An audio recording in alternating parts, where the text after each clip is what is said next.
The winged fish, well, there aren't many people in the world who know anything about winged fish. In certain parts of the ocean you see the winged fish, so it's not a figure that appears very frequently in mythologies, but where it would appear, it would represent exactly the same thing as the feathered serpent.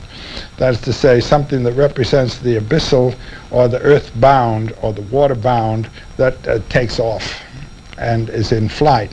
And so combines the two principles of bondage to the earth and release.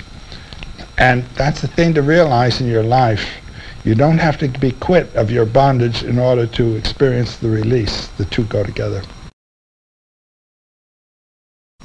In an individual's life, this is really a great mystical experience, that he no longer identifies himself with the history of his carnal body, but with the consciousness that informs that body.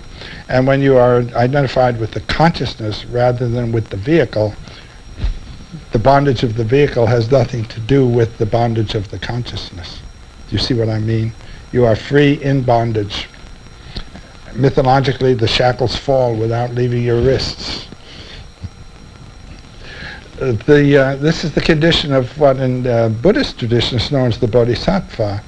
The one whose being sattva, is illumination. He knows that in the world, in the field of bondage, the eternal power plays.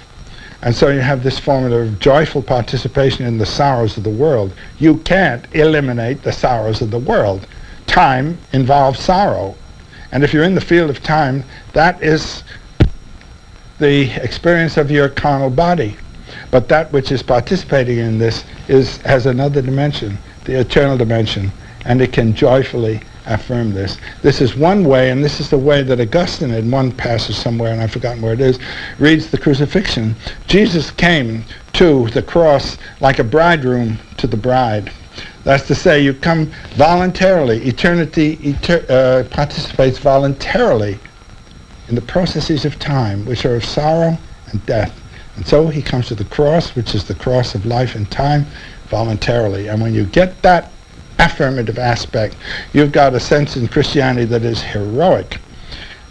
The accent, however, has been on Christ's suffering and our sins having poured their weight upon his shoulders, and this poor, poor man, how he suffered for you. That's not it.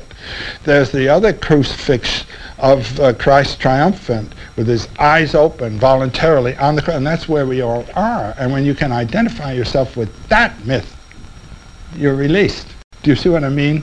And this is then the bird flight linked to the serpent bondage in one image, Quetzalcoatl.